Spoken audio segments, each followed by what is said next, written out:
Hi friends, ഇന്നത്തെ recipe Ammini കൊഴുക്കട്ടയാണ്. രണ്ട് രുചിയിലുള്ള അമ്മിണി കൊഴുക്കട്ടയാണ് ഇന്ന് ഉണ്ടാക്കുന്നത്. അതായത് മധുരമുള്ളതും എരിവുള്ളതും. അപ്പോൾ അമ്മിണി കൊഴുക്കട്ട ഉണ്ടാക്കുന്നത് എങ്ങനെയെന്ന് നോക്കാം. അതിനായിട്ട് ഒരു പാൻ എടുത്തിട്ടുണ്ട്. അതിലേക്ക് 3 കപ്പ് വെള്ളം ഒഴിച്ചു കൊടുക്കാം. ഇനി 1/2 ടീസ്പൂൺ ഉപ്പും 2 ടീസ്പൂൺ വെളിച്ചെണ്ണ കൂടി ഒഴിക്കാം. ഇനി ഇത് സ്റ്റൗവിൽ വെച്ച് തിളപ്പിക്കാനായിട്ട് വയ്ക്കാം. അപ്പോൾ ആ സമയം കൊണ്ട് അരിപ്പൊടി അരിച്ചെടുക്കാം. ഞാനിവിടെ 2 കപ്പ് വറുത്ത അരിപ്പൊടിയാണ് എടുത്തിരിക്കുന്നത്. ഇടിയപ്പം പത്തിരിപ്പൊടി എടുത്താൽ മതി. 1 കപ്പ് അരിപ്പൊടിക്ക് 1.5 കപ്പ് വെള്ളമാണ് വേണ്ടത്.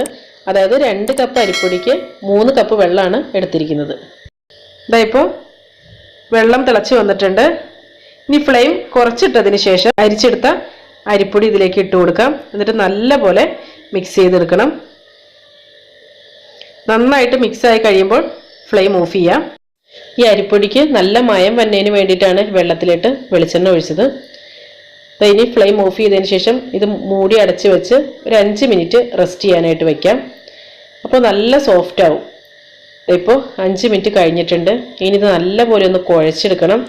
അപ്പോൾ നല്ല ചൂടുണ്ട്. അപ്പോൾ കുറച്ച് വെള്ളത്തിൽ കൈ ഇങ്ങനെ മുക്കി കുഴച്ചെടുക്കുകയാണെങ്കിൽ നമുക്ക് അധികം ചൂടൊന്നും ഇല്ലാത്ത രീതിയിൽ കുഴച്ചെടുക്കാൻ പറ്റും. നമ്മുടെ കൈയൊന്ന് നനയാൻ പാകത്തിന് മാത്രമാണ് വെള്ളത്തിൽ മുക്കാമുള്ളൂ. അല്ലാതെ വെള്ളം ഇങ്ങനെ കോരി ഈ പൊടിയിലോട്ട് ഒഴിക്കരുത്. കാരണം പൊടിയിൽ വെള്ളം കൂടുതലായി പോകും. അപ്പോൾ അത് ശ്രദ്ധിച്ച് ചെയ്യാം. ഗ്രൈൻഡറും ഫുഡ് പ്രോസസ്സറൊക്കെ ഉള്ളവർക്കാണെങ്കിൽ അതിനകത്തിട്ട് കുഴച്ചെടുക്കാം. അപ്പോൾ നമ്മൾ പെട്ടെന്ന് പണിയും കഴിയും. അതുപോലെ നമ്മുടെ കയ്യിലൊന്നും ഒട്ടും ചൂടും പിടിക്കത്തില്ല. ഞാൻ സാധാരണയായിട്ട് ഇത് കൗണ്ടർ ടോപ്പിലിട്ടാണ് കേട്ടോ കുഴച്ചെടുക്കാറുള്ളത്. ഇതുപോലെയൊക്കെ ഒന്ന് എറിഞ്ഞും അതുപോലെ ഒരു 2-3 ഇടിയൊക്കെ കൊടുത്ത് ഇങ്ങനെ കുഴച്ചെടുക്കുകയാണെങ്കിൽ പെട്ടെന്ന് നമുക്ക് നല്ലപോലെ കുഴഞ്ഞു കിട്ടും കേട്ടോ. അപ്പോൾ ഈ ഇടിക്കുന്ന പരിപാടിയൊക്കെ എപ്പോഴും എൻ്റെ കുട്ടികളാണ് ഇവിടെ ചെയ്യാറുള്ളത്. അപ്പോൾ നമ്മൾ എന്തെങ്കിലും ഉണ്ടാക്കുമ്പോൾ അവരെയും കൂടെ കൂട്ടുവാണെങ്കിൽ അവർക്ക് നല്ല രസമായിട്ട് അവരത് എൻജോയ് ചെയ്ത് തന്നെ അവരത് ചെയ്യും. അങ്ങനെ നല്ല സോഫ്റ്റ് ആയിട്ടുള്ള ഡോ റെഡി ആയിട്ടുണ്ട്. അപ്പോൾ ഇനി ഒരു ബൗളിലേക്ക് 2 ടേബിൾ സ്പൂൺ അരിപ്പൊടി ഇട്ട് കൊടുക്കാം. ഇനി ഈ ഒരു ഡോയിൽ നിന്നും കുറേശ്ശെയായിട്ട് എടുത്തിട്ട് ചെറിയ ഉരുളകളായിട്ട് ഉരുട്ടിയെടുക്കണം. എന്നിട്ട് ഈ എടുത്തു വെച്ച അരിപ്പൊടിയിലിട്ട് ഇട്ട് കൊടുക്കാം. ഈ ഉരുളകൾ തമ്മിൽ പരസ്പരം ഒട്ടിപ്പിടിക്കാതിരിക്കാൻ വേണ്ടിയിട്ടാണ് അങ്ങനെ അരിപ്പൊടി ഇട്ട് കൊടുക്കുന്നത്. അപ്പോൾ സമയമൊക്കെ ഉള്ളവരാണെങ്കിൽ കുറച്ച് ചെറിയ ഉരുളകളായിട്ട് ഉണ്ടാക്കിയെടുക്കുകയാണെങ്കിൽ അതായിരിക്കും ഏറ്റവും ടേസ്റ്റ്. അതുപോലെ കുട്ടികളൊക്കെ ഉണ്ടെങ്കിൽ കുട്ടികളുടെ കൈ കൊടുത്തിട്ടുണ്ടെങ്കിൽ അവരാണെങ്കിൽ ഇതുപോലെയൊക്കെ ഉരുട്ടി തരും. കുറേ പേരൊക്കെ ഉണ്ടെങ്കിൽ എല്ലാവരോടും കൂടിയിരുന്ന് ഉരുട്ടാനൊക്കെ കൊടുത്തിട്ടുണ്ടെങ്കിൽ അവരവിടെ നിന്ന് ഓരോ ബോൾസായിട്ട് ഉണ്ടാക്കിക്കോളും. ഇതായിപ്പോൾ എല്ലാ ഉരുളകളും ഇതുപോലെ തന്നെ ഉരുട്ടി വെച്ചിട്ടുണ്ട്. ചെറിയൊരു കോട്ടിങ് പോലെ അരിപ്പൊടി എല്ലാ ബോൾസിലും പിടിച്ചിട്ടുണ്ട്. അപ്പോൾ ഇനി ഒരു ഇഡ്ഡലി പാത്രമാണ് എടുത്തിരിക്കുന്നത്. അപ്പോൾ ഇനി ഈ സ്റ്റീമറിലായിട്ട് ഈ ഉരുളകളൊക്കെ എടുത്ത് വയ്ക്കാം. എന്നിട്ട് ഇതൊരു 10 മിനിറ്റ് വേവിച്ചെടുക്കണം. മീഡിയം ഫ്ലെയിമിലിട്ട് വേണം കുക്ക് ചെയ്തെടുക്കാനായിട്ട്. അപ്പോൾ ഈ ഇഡ്ഡലി പാത്രം ഇല്ലെങ്കിൽ ഇതുപോലത്തെ എന്തെങ്കിലും ഒരു പാത്രം എടുക്കുക. എന്നിട്ട് അതിനകത്ത് കുറച്ച് വെള്ളം നിറച്ചതിന് ശേഷം മേളിലൊരു സ്ട്രെയിനർ വയ്ക്കുക. എന്നിട്ട് അതിനകത്ത് നമ്മൾ ഉണ്ടാക്കി വെച്ച ആ ഒരു ബോൾസൊക്കെ ഇട്ട് ഇതുപോലെ മൂടി അടച്ച് വെച്ച് വേവിച്ചെടുത്താലും മതി.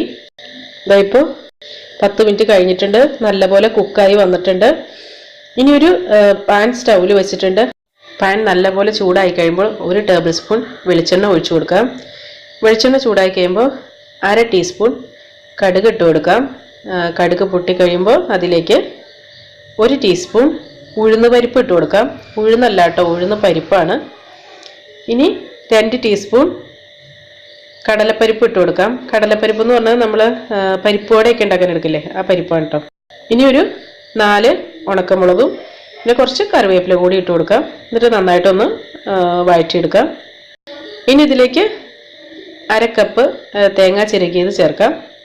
1/2 കപ്പ് എന്ന് പറയുന്നത് ഒരു തേങ്ങയുടെ 1/4 ഭാഗം.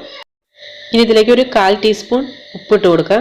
ഇത് നല്ലപോലെ ഒന്ന് മിക്സ് ചെയ്തതിന് ശേഷം നമ്മൾ ആ വേവിച്ച് വെച്ച ബോൾസൊക്കെ ഇതിനകത്തേക്ക് ഇട്ട് കൊടുക്കാം. അപ്പോൾ ഇട്ട് കൊടുക്കുമ്പോൾ ഓരോന്നായിട്ട് തന്നെ ഇട്ട് കൊടുക്കണം കേട്ടോ. ചിലപ്പോൾ എല്ലാം ഒട്ടിപ്പിടിച്ചൊക്കെ ഇരിക്കുന്നുണ്ടെങ്കിൽ തന്നെ ഓരോന്നായിട്ട് ഇട്ട് കൊടുക്കുക. എന്നിട്ട് നല്ലപോലെ ഒന്ന് മിക്സ് ചെയ്തെടുക്കുക. അപ്പോൾ ഇത്രയേ ഉള്ളൂ. അപ്പോൾ അതാ ഇത്രയേ ഉള്ളൂ. എരിവുള്ള അമ്മിണി കൊഴുക്കട്ട റെഡി ആയിട്ടുണ്ട്. അപ്പോൾ ഇനി അടുത്തത് മധുരമുള്ള അമ്മിണി കൊഴുക്കട്ട ഉണ്ടാക്കിയെടുക്കാം. അപ്പോൾ അതിന് വേണ്ടിയിട്ട് ഒരു പാനിലേക്ക് 1/2 കപ്പ് ശർക്കര പാനിയാണ് ഒഴിച്ചു കൊടുത്തത്. ഇനി ഇതിലേക്ക് 1 ടീസ്പൂൺ നെയ്യ് ഒഴിച്ചു കൊടുത്തിട്ടുണ്ട്. ഇനി ഇതിലേക്ക് 1 കപ്പ് തേങ്ങ ചിരകിയത് ചേർത്ത് കൊടുക്കാം. അതായത് 1 മുറി തേങ്ങ. അപ്പോൾ ഇത്രയും ചേർത്ത് കൊടുത്ത് നന്നായിട്ടൊന്ന് മിക്സ് ചെയ്തെടുക്കുക. ഇനി ഇതിലേക്ക് ഒരു ഫ്ലേവറിന് വേണ്ടിയിട്ട് 1/4 ടീസ്പൂൺ ഏലക്കാപ്പൊടി ചേർത്തിട്ടുണ്ട്. ശർക്കരപ്പാനിയും ഈ തേങ്ങയൊക്കെ കൂടി നല്ലപോലെ ഒന്ന് മിക്സ് ആയി കഴിയുമ്പോൾ ഇതിലേക്ക് നമ്മൾ ആ വേവിച്ച് വെച്ച ബോൾസൊക്കെ ഇട്ട് കൊടുക്കാം. എന്നിട്ട് നല്ലപോലെ ഒന്ന് മിക്സ് ചെയ്തെടുക്കാം. ശർക്കരപ്പാനി ഉണ്ടാക്കാനായിട്ട് 1/2 കപ്പ് ശർക്കര 1/4 കപ്പ് വെള്ളം ഒഴിച്ച് ഉരുക്കി എടുത്തിട്ടുണ്ടെങ്കിൽ 1/2 കപ്പ് ശർക്കരപ്പാനി ഉണ്ടാവും. അതുപോലെ ഏലക്ക 1/4 ടീസ്പൂണിന് പകരമായിട്ട് നമുക്ക് 2 ഏലക്ക ചതച്ചിട്ടാലും മതി. അപ്പോൾ നല്ല സ്വീറ്റ് ആയിട്ടുള്ള അമ്മിണി കൊഴുക്കട്ട റെഡി ആയിട്ടുണ്ട്. അപ്പോൾ ഇതൊന്ന് ടേസ്റ്റ് ചെയ്ത് നോക്കാം. ഈ എരിവുള്ള അല്ലെങ്കിൽ വൈറ്റ് കളറിലുള്ള അമ്മിണി കൊഴുക്കട്ട കുറച്ചുകൂടെ ഒരു വെറൈറ്റി ആക്കാനായിട്ട് നമുക്ക് വേണമെങ്കിൽ 1/4 ടീസ്പൂൺ മുളക് പൊടി ചേർക്കാം, അല്ലെങ്കിൽ 1/4 ടീസ്പൂൺ മഞ്ഞൾപ്പൊടി ചേർക്കാം. അപ്പോൾ ഒരു കളറ് ഒന്നല്ലെങ്കിൽ ഒരു റെഡ് വരും, അല്ലെങ്കിൽ ഒരു യെല്ലോ കളറായിട്ടുള്ള നമുക്ക് അമ്മിണി കൊഴുക്കട്ട കഴിക്കാൻ പറ്റും. ഇപ്പോൾ കുറച്ചുകൂടെ ഒരു വെറൈറ്റി ആവുമല്ലോ. അപ്പോൾ എന്താണ് രണ്ടെണ്ണത്തിന് നല്ല ടേസ്റ്റ് തന്നെയുണ്ട്. അതിൽ എനിക്ക് കൂടുതൽ ഇഷ്ടമായത് മധുരം ഇഷ്ടമുള്ളതുകൊണ്ടായിരിക്കും ഈ സ്വീറ്റായിട്ടുള്ള അമ്മിണി കൊഴുക്കട്ടയാണ് കുറച്ചുകൂടെ ഇഷ്ടമായത്. അപ്പോൾ പതിവ് പോലെ തന്നെ വീഡിയോ ഇഷ്ടമായിട്ടുണ്ടെങ്കിൽ ലൈക്കും ഷെയറും ചെയ്യുക. അതുപോലെ ഇഷ്ടമായില്ലെങ്കിൽ ഡിസ്ലൈക്കും ചെയ്യാം. അപ്പോൾ നല്ലൊരു റെസിപ്പിയുമായി വീണ്ടും കാണാം. എല്ലാവർക്കും നല്ലൊരു ദിവസം ആശംസിക്കുന്നു. Thank you for watching Aisha's creations.